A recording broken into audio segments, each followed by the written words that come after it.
네, 오늘은 우리 시대소망 제47장 봉사입니다. 자, 우리 지난 시간에 우리 예수께서 변화되심 하는 말씀 함께 나누었죠. 자, 이제 그 밤에 예수님과 우리 세 제자, 우리 베드로와 야고보와 요한이 예수님과 함께 온 밤을 그 변화산에서 지냈습니다. 그리고 이제 동이 터올 때 산을 내려오셔요.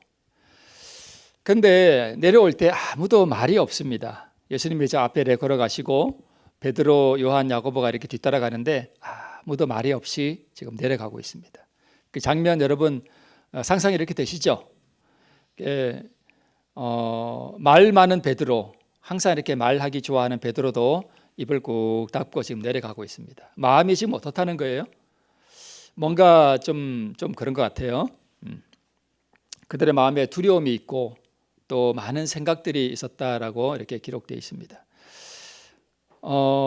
이 세 제자들은 지금 그 하늘 영광의 축소판을 보았다고 했음에도 불구하고 또 보았음에도 불구하고 그들의 마음 속에는 두려움과 또 많은 생각들이 아마 있었던 것 같습니다. 자, 이제 산을 내려왔더니 산 아래서 누가 기다리고 있어요? 9명의 나머지 제자들이 기다리고 있는데 산 아래에 있는 사람들이 이제 예수님과 세 제자들을 보자마자 막 뛰어왔습니다. 그리고 예수님을 이제 환영을 했어요. 그런데 예수님의 눈에는 이 환영하는 사람들보다 지금 이 산 아래서 뭔가 큰 사건이 하나 벌어져 있구나 하는 것을 그분이 금방 알아보셨습니다. 그 내용은 뭐냐 하면 어떤 한 아버지가 벙어리 귀신 들린 아들을 고쳐달라고 제자들에게 왔지만 산 아래서 기다리던 이 제자들이 9명의 제자들이 능히 귀신을 제어하지 못했습니다. 이 9명의 제자들이 산 아래서 큰 낭패를 당하고 있다는 것을 예수님이 금방 알아보셨습니다. 자, 그런데 얼마 전에 예수님께서 12제자들을 둘씩 짝을 지어서 이렇게 보내실 때에 무슨 권세를 주셨는가 하면 귀신을 제어하는 권세를 그들이 받고 또 그것을 진짜 행했었습니다. 그때는 행했는데 지금은 뭐해요? 안 돼요. 지금은 못하고 있어요. 뭔가 문제가 생겼다는 것을 우리가 짐작해 볼 수 있습니다. 예수님의 이름으로 귀신을 쫓았지만 그러나 지금은 오히려 귀신들이 제자들을 조롱했다라고 시대소망에 그렇게 기록하고 있습니다. 그리고 이 9명의 제자들은 자기들이 예수님의 이름에 지금 큰 수치를 지금 안겨드렸구나. 그리고 자기 자신들도 지금 뭔가 큰 조롱을 당하고 수치를 당한다는 사실을 지금 깨닫게 되었습니다. 거기에는 누가 있었는가 하면 백성들도 모여 있었고 또 9명의 제자, 그 다음에 아버지와 귀신 들린 아들, 그 다음에 또 누가 있었는가 하면 서기관들이 있었어요. 그런데 9명의 제자들이 이 귀신을 쫓아내지 못하자 서기관들이 이 제자들을 지금 뭐 하는가 하면 비웃고 있습니다. 너희들 사기꾼이 아니냐? 이 서기관들은 항상 예수님을 대적하는 사람들이니까, 그렇죠? 너희 사기꾼이 아니냐? 그리고 백성들은 지금 누구 편을 드는가 하면 서기관 편을 들고 있어요. 왜요? 귀신을 뭐 하지 못하니까, 쫓아내지 못하니까 당연히 누구 말이 옳은 거예요? 서기관 말이 옳은 거예요. 그래서 백성들도 서기관 편이니까 이 9명의 제자들은 지금 외톨이가 된 거예요. 그러니까 얼마나 난처하겠어요. 그때에 예수님과 세 제자들이 가까이 오고 계셨습니다. 백성들은 나가서 이렇게 환영을 하는데 이 9명의 제자들은 참 난감했겠죠. 예수님의 얼굴에 지금 먹칠을 했고 귀신도 쫓아내지 못하고 그랬으니까 참 난처한 상황임을 우리가 알 수 있습니다.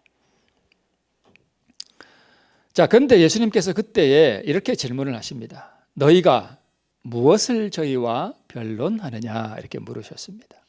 여기서 너희는 누구고 저희는 누군가 하면 너희는 서기관들이고요, 저희는 제자들입니다. 그러니까 이 질문은 누구한테 한 거냐 하면 서기관들한테 한 거예요. 너희가 무엇을 저희와 변론하느냐라고 물으셨는데 모두가 잠잠하고 무거운 침묵이 흘렀습니다. 그때에 귀신 들린 이 아이의 아버지가 군중을 헤치고 나와서 예수님에게 상황을 쭉 설명합니다. 여차여차 저차저차해서 내가 아이를 데려왔는데 저희 제자들이 내 아이를 고치지 못하더이다 라고 지금 설명을 하는 것입니다. 세 부류의 사람들, 귀신 들린 아이를 보고 겁에 질린 군중들과 또 조롱하고 트집을 잡는 서기관들과 당황한 9명의 제자들, 이게 지금 거기 모인 사람들의 세 부류예요. 겁에 질린 군중, 트집 잡는 서기관들, 당황한 9명의 제자들. 그런데 시대서방에는 뭐라고 기록하고 있는가 하면 이 세 부류의 사람들이 다 불신자들이라 이렇게 기록하고 있습니다. 불신이라 이렇게 기록하고 있습니다. 여러분, 겁에 질렸다는 것은 뭐가 없다는 뜻이에요? 믿음이 없다는 뜻이에요. 그러니까 귀신 들린 아이 보고 이제 겁이 나는 거예요. 무서운 거예요, 그게. 그러니까 우리도 이렇게 삶을 살아가면서 우리 삶이 두렵고 삶이 막막하고 그래서 정말 겁에 질린다는 것은 뭐가 없다는 뜻이에요? 믿음이 없다는 뜻입니다. 그러니까 믿음의 반대말은 불신이기도 하지만 진짜 믿음의 반대말은 염려래요. 제가 한번 말씀드린 적 있죠. 그러니까 뭐 이렇게 살아가는 일들이 염려가 되고 걱정이 되고 이렇게 근심이 이렇게 마음을 누른다는 것은 믿음이 없다는 뜻이에요. 그다음에 조롱하고 트집을 잡는 서기관들 또 불신이었다 이렇게 기록하고 있습니다. 남을 조롱하고 또 남의 어떤 허물들을 가지고 그게 트집을 잡는 거, 그러니까 믿음 있는 사람의 행동이 아니라는 것을 우리가 상식적으로 이해가 되죠. 우리도 이런 걸 알면서도 우리가 이럴 때 있잖아요, 그죠? 남을 조롱하거나 그런 것들 다 믿음 없는 거예요. 남을 깎아내린다거나 남에게 수치를 안겨드리는, 남에게 상처를 주는 일들 다 믿음 없는 행위들입니다. 믿음 있는 사람들은 그렇게 하지 않습니다. 자, 그 다음에 당황한 9명의 제자들, 당연히 믿음이 없으니까 귀신을 못 쫓아냈고 당연히 뭐예요? 당황했죠, 그죠? 네, 그렇습니다. 이 모든 것들의 원인은 다 불신이었습니다. 믿음이 없는 것입니다. 자, 마귀가 저렇게 생겼나요? 마귀는 절대 저렇게 생기지 않았습니다. 그죠? 마귀는 어떤 모습을 하고 있어요? 아주 광명한 천사의 모습을 하고 있습니다. 외모가 그래요. 마귀는 절대 저렇게 안 생겼습니다. 오히려 오른쪽에 있는 예수님 모습처럼 마귀가 그렇게 생겼어요. 그런데 무엇은 저렇게 생겼냐면 마음은 저렇게 생겼습니다. 마귀가. 그죠? 제가 왜 이 그림을 넣나 하면 시대소망에 이렇게 기록하고 있어요. 생명의 임금과 흑암의 권세의 임금이 다시 전장에서 대면하였다 이렇게 기록하고 있어요. 언제 대면했어요? 광야에서 대면했었죠. 근데 제가 이 말씀을 보니까 지금 이 아이의 마음을 점령하고 있는 이 귀신은 그냥 잡귀신이 아니라 누구 같아요? 루스벨 같아요. 제가 이 말씀을 시대서망에 있는 말씀을 보니까 루스벨 같습니다. 아니면 그 루스벨의 부하들이 있어요. 이 사단 또 천사들이 다 계급이 있잖아요. 그죠? 마귀도 뭐가 있어요? 계급이 있어요. 다 그 무당들도 보면은요, 큰 귀신이 이렇게 접한 귀신이 있고 또 부하 귀신이 들린 무당이 있대요. 그래서 이렇게 계급이 높은 영이 이렇게 들어간 귀신 지금 무당들 앞에 계급이 낮은 영이 접신한 무당들이 꼼짝을 못한대요. 꼼짝 못한대요. 그러니까 계급이 있습니다. 근데 하나님께서 왜 천사들을 계급이 있게 만드셨을까요? 뭐 저도 다 모르겠습니다만은 우리가 흔히 아는 군대의 그런 계급하고는 좀 다르겠죠. 계급이 높일수록 뭐 하는 입장인가 하면 섬기는 거예요. 하늘에서 계급이 높다 그러면 섬기는 거예요. 더 무슨 뜻인지 이해하시죠? 네. 계급이 높고 능력이 있을수록 하늘의 법칙은 무슨 법칙이냐 하면 섬기는 법칙이에요. 그래서 우리가 생각하는 계급하고는 다릅니다. 이 루스벨과 예수님이 다시 여기서 만난 거예요. 생명의 임금과. 예. 이때 예수님께서 그 아비에게 이렇게 묻습니다. 근데 예수님 눈에는 루시펠이 보이겠죠. 그죠? 다 보일 거예요. 아마 영들이 다 보일 거예요. 예수님 눈에는 천사도 다 보이고 아마 그랬을 것 같습니다. 그래서 언제부터 이렇게 되었느냐 물었더니까 아버지가 하는 말이 하실 수 있거든 우리를 불쌍히 여기사 도와주시옵소서라고 부탁을 합니다. 여러분, 이 아버지가 하는 이 말이 믿음이 있는 말인 것 같아요? 믿음이 없는 말인 것 같아요? 믿음이 별로 없는 말 같아요. 왜요? 하실 수 있거든. 그러니까 예수님의 능력에 대한 약간 불신이 묻어나는 그런 음성입니다. 근데 시대서방에 뭐라고 기록되어 있는가 하면 얼마나 많은 사람들이 오늘날 이런 믿음을 가지고 예수님께 기도하느냐 이런 그런 뉘앙스의 말씀이 있습니다. 우리도 이렇게 할 수 있습니다. 예수님의 능력을 불신하는 거죠. 그때 예수님께서 이 아버지를 책망하셔요. 할 수 있거든이 무슨 말이냐. 믿는 자에게는 능치 못할 일이 없느니라. 우리가 이런 믿음을 가지고 살아가면 얼마나 좋겠습니까? 그죠? 네. 여기 나오죠. 무엇을 하실 수 있거든 우리를 불쌍히 여기사 도와주시옵소서. 죄에 눌린 얼마나 많은 영혼들이 그 기도를 반복하고 있는가. 참, 죄의 짐에 눌린 사람들, 어떤 또 다른 삶의 어떤 무게들, 틀어진 관계들 이런 것들 때문에 힘들어하는 많은 영혼들이 이런 기도를 반복하고 있습니다. 그리고 동정이 많으신 구주께서는 이 모든 사람들에게 할 수 있거든이 무슨 말이냐. 믿는 자에게는 능치 못할 일이 없느니라고 대답하신다. 우리를 하늘과 연결시키고 흑암의 권세와 겨루어 싸울 힘을 주는 것은 믿음이다. 네. 우리가 아무리 어려운 어떤 일들, 해결할 수 없는 어떤 어려운 일들 해결할 수 없다고 생각한다면 그 믿음이 없는 거죠. 예수님은 어떤 상황에서도 우리의 모든 어려운 문제들을 해결해 주실 수 있고 또 우리의 마음을 억누르고 있는 참 해결하지 못하는 무거운 짐들을 그분이 벗겨주실 수 있음을 우리가 믿을 때 그것이 가능하다는 것을 우리에게 가르쳐주고 계십니다. 자, 그 다음에 이어서 계속해서 하나님께서는 모든 죄악적인 특성을 정복하고 아무리 강력한 시험이라도 모두 대항할 수 있는 방도를 그리스도 안에 준비하셨다. 그러나 많은 사람들이 자신들은 믿음이 부족하다고 생각하므로 그리스도에게서 떨어져 있다. 우리 많은 그리스도인들이 그러죠. 아유, 저는 믿음이 없어요. 아유, 저는 믿음이 부족해요. 그런 말 하지 말아야 됩니다. 이게 그 얘기예요, 그죠? 아유, 저는 믿음이 없어요. 그는 겸손이 아니에요. 그죠? 많은 사람들이 자신들은 믿음이 부족하다고 생각함으로 그리스도에게서 뭐 하고 있다? 떨어져 있대요. 이런 사람들은 저희의 어쩔 수 없는 무가치함을 가지고 긍휼하신 구주의 자비에 전적으로 자신을 맡기도록 하라 이렇게 우리에게 요청하고 계십니다. 그렇다고 예수님 앞에 가서 나는 믿음이 없는 것 같은데 아유, 저는 믿음이 있습니다라고 이렇게 말하라는 뜻은 아니에요. 하나님 앞에는 우리가 뭐 해야 돼요? 솔직해야 됩니다. 하나님 앞에 갔을 때는 하나님, 제가 믿음이 없습니다. 저를 좀 도와주십시오. 이렇게 기도할 필요가 있어요. 그죠? 네.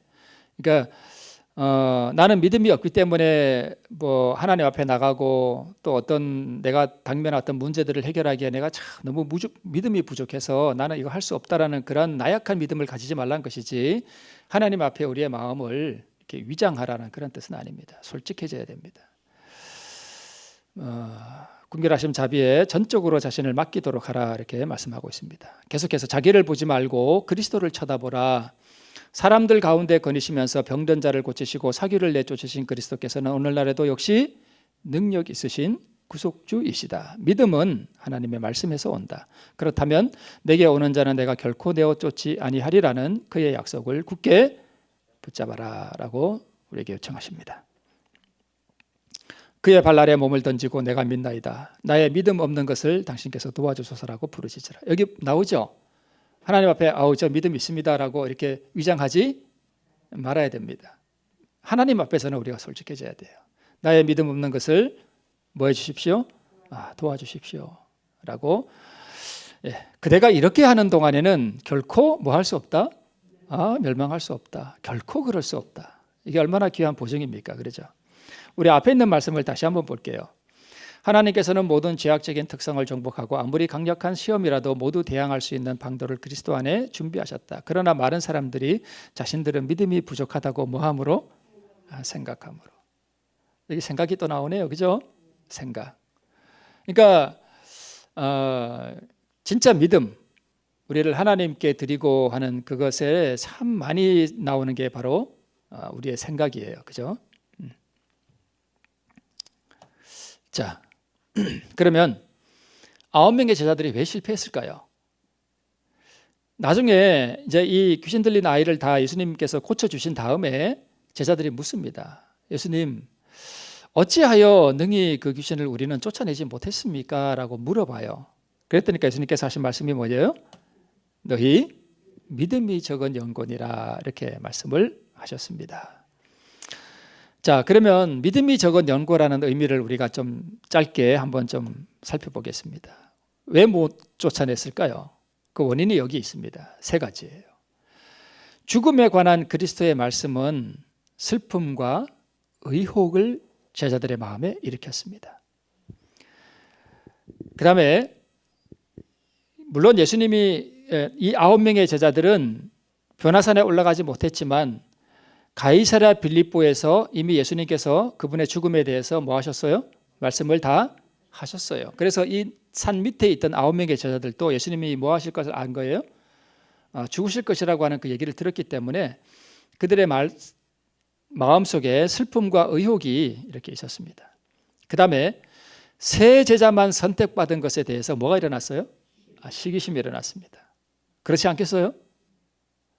당연히 예수님이 세 제자만 베드로, 요한, 야고보, 너만 나 따라오고 너희들은 여기 기다리고 있어. 그리고 어디 가시는 거예요. 그럼 9명의 제자들은 선택받지 못한 것에 대해서 시기심이 일어날 수 있습니다. 그리고 이 9명의 제자들은 이 산 밑에서 밤새도록 낙담해 있었고요. 사사로운 불평에 사로잡혀 있었습니다. 이 불평이 무엇인지는 정확히 모르겠어요. 그런데 아마 왜 예수님은 그렇게 좀 나서서 이렇게 왕이 되지 않으실까? 왜 이렇게 어려운 길을 골라서 가실까? 그리고 지금 뭐 하러 가셨지? 이 중요한 시각에? 그리고 왜 제자만 사랑하시지? 우리는 뭐야? 이러면서 아마 불평들이 많았던 것 같아요. 수근수근거리면서. 이 세 가지를 가만히 보면 이게 믿음의 행위 같아요? 아니면 불신 같아요? 참 불신이죠. 너무 불신이에요. 이 제자들의 마음을 이렇게 요약할 수 있습니다. 슬픔, 의혹, 낙담, 시기심, 불평. 이것들이 밤새도록 산 아래에 있던 9명의 제자들의 마음을 지배하고 있던 그들의 상태였습니다. 그래서 시대서방에 이렇게 말씀하고 있어요. 이와 같이 어두운 상태에서 그들은 사단과의 뭐에 들어갔어요? 투쟁에 들어갔어요. 그러니까 이런 슬픔과 의혹과 낙담과 시기심과 불평의 이런 정신을 가지고 예수의 이름으로 명하노니 나가라 이렇게 하니까 마귀가 야이 웃기지 마라 그러면서 조롱하는 거예요. 조롱하는 거예요.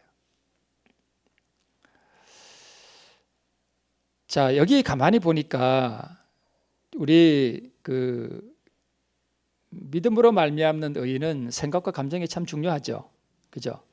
여기 보니까 생각과 감정이 있죠. 생각은 뭐예요? 의혹이 생각일 수 있겠죠. 의혹. 의심하는 거잖아요. 생각하는 거죠. 왜 예수님은 뭐 이렇게 하실까? 생각하는 거잖아요. 그죠? 그 다음에 감정은요. 슬픔, 낙담, 시기심, 또 불평하는 거 이런 거 다 감정이잖아요. 그죠? 네. 그러니까 이런 것들을 가지고 산 아래서 밤새도록 있다가 그 아침에 사단을 쫓아내려고 하니까 이게 안 되는 것이에요. 그러면 예수님이 너희 믿음이 적은 연곤이라 라고 말씀하셨을 때는 이게 무슨 뜻이냐면 얘들아 너희가 그렇게 슬퍼하고 낙담해 있고 시기심이 마음에 가득해 있고 그렇게 불평의 정신이 가득한 게 그게 바로 뭐가 적은 거다? 믿음이 없는 거다.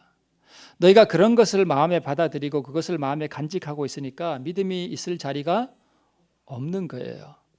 그래서 믿음이 없는 거예요. 그러면 이어서 예수님께서 이렇게 말씀하셔요. 기도 외에는 다른 것으로는 이런 유가 나갈 수 없느니라.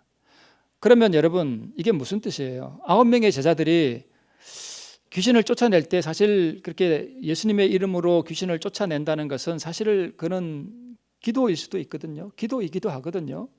그러면 그들이 그렇게 했는데 왜 안 됐을까?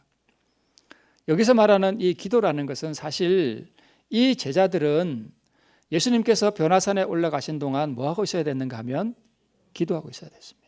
무슨 기도를 해야 됐는가 하면 자신들의 마음이 그렇게 슬픔과 낙담과 시기심과 불평으로 이렇게 어두워져 있는 그 마음이 지금 상당히 심각한 문제가 있는 상태라는 것을 깨닫고 기도를 통해서 이것을 하나님께로 뭐 해야 됐어요? 올려 드려야 했습니다. 솔직하게 하나님, 저희가 지금 이렇게 슬픔에 빠져 있고 저희가 이렇게 지금 시기심이 마음속에 일어나고 있습니다. 저희 마음에 불평이 있습니다. 그것을 포기했어야 됐어요. 포기하고 그것을 기도로 하나님께 바치고 하나님께서 그들의 마음속에 믿음과 평화와 의를 주시도록 그들이 그 밤에 기도를 하고 있어야 됐는데 그들이 그 기도를 하지 않았던 것입니다. 그래서 여기 기도는 아침에 그들이 무슨 사단과의 투쟁에 들어갔을 때 기도한다는 뜻이 아니라 그들이 밤에 뭐 했어야 된다는 뜻이에요? 기도하고 있었어야 된다는 뜻이었습니다. 그래서 그들이 만약에 그렇게 기도를 하고 있었더라면 그리고 그들의 마음이 하나님께서 주시는 어떤 그런 평화와 의를 소유할 수 있는 그런 마음의 상태로 그들이 변화되었더라면 능히 그 아침에 귀신을 쫓아낼 수 있었습니다. 이것이 안 되어 있었기 때문에 그들은 그렇게 못했던 것입니다. 그래서 제자들은 믿음으로 그들의 마음을 지배하고 있는 그들의 그 어두운 생각과 감정들을 기도를 통하여 주님께 드리고 하늘의 능력으로 체험을 받아야 했었습니다. 이게 없었기 때문에 그들은 능력을 받지 못했던 것입니다. 그래서 우리도 우리 삶을 살아갈 때 우리가 우리 삶을 살아갈 수 있는 능력은 바로 이렇게 해서 받는 것입니다. 우리도 제자들과 같은 마음이 일어날 수 있죠. 얼마든지.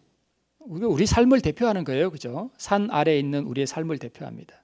그때 우리가 어떻게 해야 되느냐를 우리가 이렇게 알 수 있습니다. 마지막 컷입니다. 이거 보고 말씀을 하시겠습니다. 보세요. 그들의 뭐는요? 믿음은 열렬한 기도와 금식과 그리고 마음의 겸비로 힘을 얻었어야 했다. 그죠? 그들은 자신을 뭐 하고요?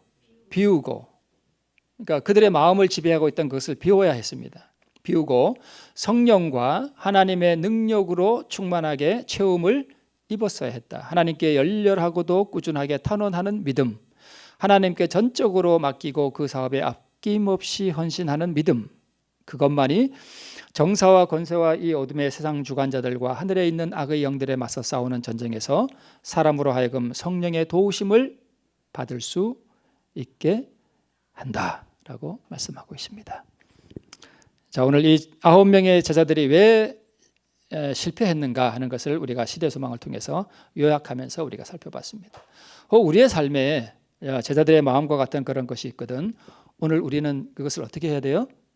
하나님 앞에 드리면 하나님께서, 여러분, 우리 제자들의 마음속에 있던 그런 것들은 우리가 무슨 노력한다고 그게 없어지지 않습니다. 그래서 그것을 하나님께 드릴 때에만 하나님께서 그것을 취해 가시고 하나님께서 우리의 마음에 하늘의 성령의 충만함으로 우리를 채워주시는 것입니다. 이것을 오늘 우리 시대소망 제47장 봉사라고 하는 이 장에서 우리가 배울 수 있습니다. 이러한 믿음의 기도를 통해서 하늘의 능력으로 체험을 받아서 우리의 삶이 능력으로 체험받을 수 있기를 바라면서 오늘 말씀을 마치겠습니다. 네. 우리